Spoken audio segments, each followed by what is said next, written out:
आज अचानक से वृंदावन की बहुत याद आ गई, जहाँ कृष्ण गैयों को चराते थे। कदम टेर या टेर कदम दोनों नामों से उसको पुकारा जाता है। और श्री कृष्ण को गैया मैया से बहुत प्यार है, बहुत प्यार है। और अगर हम गैया मैया को प्यार करते हैं तो कृष्ण हमसे बहुत खुश होते हैं। भक्ति तो हमें सहज में मिल ही जाती है, लेकिन और भी जो हमारी सांसारिक इच्छाएं होती है वह भी पूरी होती है। यह टेर कदम है जो वृंदावन में नंदगांव से थोड़ी दूरी पर पड़ते हैं। और यहाँ पर श्री कृष्ण रोज़ अपनी नंद बाबा की 9 लाख गायें लेकर चराने आते थे। और ये जो वृक्ष आप देख रहे हैं टेर कदम का, उसकी टेरें इतनी बड़ी है कि उनको पिलर और बीम का सपोर्ट दिया गया। यहाँ बैठकर श्री कृष्ण बांसुरी बजाया करते थे और उनकी बांसुरी में से इतने मंत्र मुग्ध सभी गैया मैया के नाम निकलते थे। जो उनके नाम होते थे उनको ही सुनाई देते थे।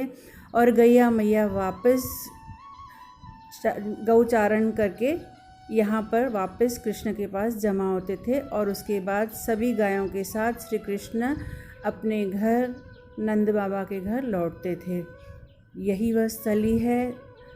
जब कभी भी आपका जाना हो तब आप नंदगांव से थोड़ी दूरी पर यह स्थली पड़ती है। ज़रूर उनके दर्शन कीजिएगा और आनंद लीजिएगा। बहुत ही आनंदमयी वातावरण। और भी यहाँ पर एक लीला है रूप गोस्वामी की। ये जो दोना आप देख रहे हैं ये नेचुरल है, ऐसे ही पेड़ पर लगता है। इसमें हमें प्रसादी मिलती है, खीर प्रसादी। ये एक लीला फिर कभी हम देखेंगे। देखिए इस तरह से वहाँ पर गायों के नाम भी लिखे हुए हैं, कारी, पीरी, गुलाबी। और जब हम गए थे वहाँ पर तब वो बता रहे थे, इतना अच्छे तरीके से बता रहे थे कि ऐसे लग रहा था जैसे हम भी उसी टाइम में पहुँच गए जब श्री कृष्ण बांसुरी बजाकर अपनी गैया मैया को बुलाते थे। और वापस आने का मन ही नहीं हो रहा था, लेकिन समय की पाबंदी और वहाँ के जो नियम थे हमें आना पड़ा।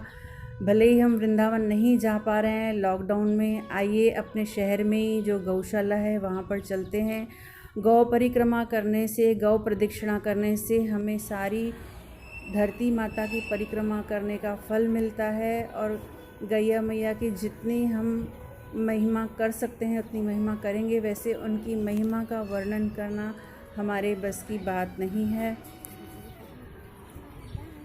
जैसे हम हमारे शहर में अगर है तो बहुत अच्छा, अगर नहीं है आसपास में कहीं है तो रोज़ गौशाला जाना चाहिए नियम से। अगर रोज़ नहीं जा पाते हैं, जॉब है, संडे जाइए, महीने में एक बार जाइए। कोशिश करके जितना हो सके गौशाला जाना चाहिए। गौशाला जाकर गैया मैया के दर्शन करने चाहिए। और इतना तक हमने सुना है कि जैसे हमारी कोई सांसारिक इच्छा होती है, हम गृहस्थ हैं, हमारी इच्छाएं होती ही है, इसमें कोई ना मानने वाली बात नहीं है। तो हमें क्या करना चाहिए, कुछ मीठा अपने घर में अपने हाथों से, जो हमारे घर के मुख्य मेंबर हैं वो बनाएं, या जो भी बना सकते हैं मीठा बनाइए अपने घर से। प्रेम पूर्वक प्रार्थना करके गैया मैया को खिलाइए गौशाला जाकर। और बाएं कान में उनके अपनी जो इच्छा है वो बोलिए और बाईं तरफ उनको हाथ फेरते रहिए, उनकी सेवा करते रहिए, उनको घास खिलाइए। और आप देखेंगे बहुत ही जल्दी आपकी वो इच्छा पूरी हो जाती है। और गैया मैया के प्रवचन करने वाले संतों के मुख से मैंने यहाँ तक सुना है कि अगर हम गैया मैया के बाईं ओर तक लगातार 5-6 मिनट तक हाथ फेरते रहते हैं रोज़ाना 21 दिन तक, और उसके बाद तो अपने आप नियम बन जाता है, तो हमारी ब्लड प्रेशर की बीमारी भी निकल जाती है। ठाकुर जी ना करे, नारायण ना करे किसी को ब्लड प्रेशर की बीमारी हो। अगर है किसी को तो वो डेफिनेटली 100% श्योर वो उतर जाएगी। लेकिन आप आज़मा के देखिएगा, तब तक आप अपनी टैबलेट चालू ही रखिए। ऐसे नहीं कि गैया मैया के अभी एक पहला दिन शुरू हुआ और हमने टैबलेट बंद कर दी, नहीं, ऐसा नहीं करना है। पहले देखना है, डॉक्टर से चेक कराना है, बाद में धीरे धीरे करके अपने आप ही डॉक्टर आपको कहेगा आप गोली बंद कर दो। और ये चमत्कार होते हैं, मैंने जीवन में अपने देखे हैं, अनुभव किया है, इसके लिए इतनी गारंटी से मैं आपको बता रही हूँ। संध्या के टाइम पर देखिए कितनी गौ माता प्रेम से भोजन पा रही है और उनके बाद उनको छोड़ दिया जाएगा अपने स्थान पर जाने के लिए। अपने बच्चों को भी आदत डालिए, रोज़ सवेरे जैसे वो फ्रेश होते हैं, चाहे वो स्कूल जाने वाले बच्चे हों, चाहे जॉब पे जाने वाले बच्चे हों या घर में बच्चे हो, जैसे अभी जॉब वगैरह लॉकडाउन है नहीं जा पा रहे हैं, जैसे ही स्नान वगैरह करते हैं सबसे पहले अपने हाथों से एक गुल्लक बना लीजिए, उसमें कुछ न कुछ अपने श्रद्धा अनुसार उसमें गुल्लक में यानी पिगी बैंक में डालते रहिए। जब लगे आपको पिगी बैंक भर गई हमारी, तब उसको गौशाला लेकर जाइए, चाहे वो गौ माता के नाम से किसी अच्छे काम के लिए दे दीजिए या कुछ लेकर गौ माता को खिला सकते हैं, जो आपको अच्छा लगे।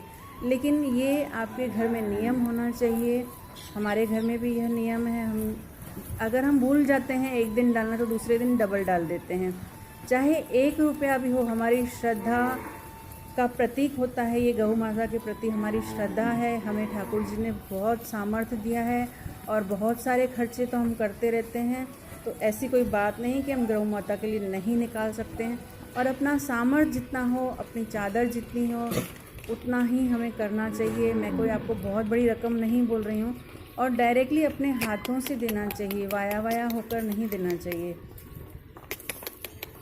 बस यही आज का वीडियो डालने का उद्देश्य था कि हमें अपने बच्चों को भी इस बात के लिए प्रेरित करना चाहिए कि हफ्ते में 1 बार, 15 दिन में 1 बार ज़रूर गौशाला जाइए और फिर देखिए कि आपके घर में कितनी शांति, कितना सब अच्छा ही अच्छा होगा। ठाकुर जी करे अब भी आपके घर में अच्छा होगा, लेकिन इससे भी और अच्छा होगा। और कृष्ण भक्ति तो हमें मिलती ही मिलती है, क्योंकि कृष्ण को गैया मैया बहुत प्यारी है। देखिए जब वो गाय चराने जाते थे, इतने राजाओं के राजा, इतने राजकुमार होकर भी कहते थे नहीं मैया, मेरी गाय माता चप्पल नहीं पहनती है तो मैं भी चप्पल नहीं पहनूंगा। तो यह आप ध्यान रखिए कि जब भी आप गौशाला जाते हैं आपको थोड़ा अनईज़ी लगेगा, क्योंकि आजकल की लाइफस्टाइल थोड़ी अलग है, आपको अनईज़ी लगेगा, लेकिन आप कृपया चप्पल पहनकर गौशाला में मत जाइए, यह एक अपराध होता है। और चाहे आपके पैर में कुछ लग जाएगा, लेकिन वो आपके लिए बहुत फ़ायदेमंद होगा। और बिना चप्पल पहने जब आप गौशाला की परिक्रमा करेंगे 1 दिन 2 दिन, वो गौ धूलि आपके शरीर पर लगेगी, उसके बाद आप चमत्कार देखना कि आपके साथ क्या क्या हो रहा है। ये मेरा आजमाया हुआ अपना एक्सपीरियंस है, तभी मैं आप सभी के साथ शेयर कर रही हूँ। और मैं वही बात वीडियो में बताती हूँ जो मैंने अपने साथ एक्सपीरियंस किया है, कहीं सुनी बात नहीं। बस आप सभी से अनुरोध है, गौ माता की सेवा से जुड़िए, कृष्ण से जुड़िए और अपने जीवन को सफल कीजिए। और वैसे भी हम, अगर कोई कहेगा कि नहीं ये एक्स्ट्रा खर्चा हो गया, हम अफोर्ड नहीं कर सकते, नहीं, आप अपने दिल से पूछिए कि कितने सारे खर्चे हम ऐसे ही कर देते हैं, तो क्या 1 2 3 5 रुपये गौ माता के लिए हम नहीं निकाल सकते हैं। देखिए संध्या वेले गौचारण के बाद दूध निकालने की जो रोज़ की परंपरा है, और बहुत मुझे अच्छा लग रहा था, तभी मैंने इसको भी थोड़ा रिकॉर्ड किया। और गौ दूध तो पीना चाहिए, वो तो अमृत समान है, ये आप सभी जानते हैं, इससे कई बीमारियां छूट जाती है। और थोड़ा सा दूध उन्होंने बचा दिया कि जैसे छोटे हमारे बछड़े हैं गौ माता के, उनको भी अपनी मैया का दूध पीने के लिए मिले, उनका भी पेट भरे और वो भी तंदुरुस्त हो। आइए एक संकल्प करते हैं कि हम महीने में, 15 दिन में, हफ्ते में, चाहे रोज़, जैसे हमें सुविधा हो, जैसे हमें अनुकूल हो, हम गौशाला ज़रूर जाएंगे। और अपनी गौ माता के लिए एक रोटी तो हमें निकालनी है, वो आपने पिछले वीडियो में देख लिया। और श्री कृष्ण से प्यार, गौ माता से प्यार अपने आप ही आपको हो जाएगा जाते जाते। और वैसे भी हम 33 कोटि देवी देवता को अलग से नहीं खुश कर सकते। एक गौ माता खुश मतलब सब देवी देवता खुश।